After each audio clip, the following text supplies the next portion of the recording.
गोव्यामध्ये अल्पवयीन मुलीचे अपहरण केल्याची तक्रार पोलीस ठाण्यात दाखल. पोलिसांनी सापळा रचून संशयिताला घेतले ताब्यात. उबाटाच्या उर्वरित आमदारांनी एकनाथजी शिंदे यांचे नेतृत्व मान्य करा, नाहीतर राजीनामा द्या, आमदार नितेश राणे यांचे वक्तव्य.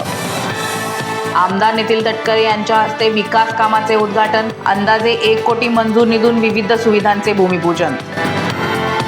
तालुक्यात झालेल्या अवकाळी पावसाने व ढगाळ वातावरणाने आंबा आणि काजूची पिके धोक्यात आली आहेत. त्यामुळे शेतकऱ्यांची मात्र चिंता वाढली आहे. सावंतवाडीच्या ओपन जिममधील व्यायामाचे बहुतेक साहित्य खराब झाल्याने अनेकांना व्यायाम करताना अडचण येत आहे. त्यासाठी 1 महिन्यापासून पाठपुरवठा करूनही दाद दिली जात नसल्याने नाराजी व्यक्त केली जात आहे.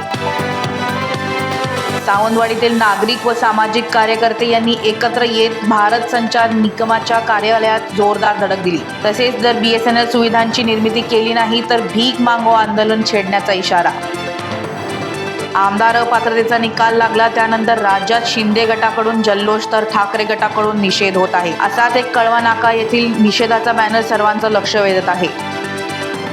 गेल्या अनेक दिवसापासून उरणकरांना लोकलची प्रतीक्षा होती. उद्या 12 जानेवारीला उरण रेल्वे स्थानकाचे पंतप्रधानांच्या हस्ते लोकार्पण. केस मिटवून देण्याच्या बदल्यात 3,000ची लाच स्वीकारणारा खेडमधील महसूल सहाय्यक अँटी करप्शनच्या जाळ्यात सापडला आहे. काँग्रेसचे जिल्हाध्यक्ष महेंद्र घरत यांची नावाशेवडी सागरी सेतूवरील स्थानिकांना टोल माफी देण्याची मागणी.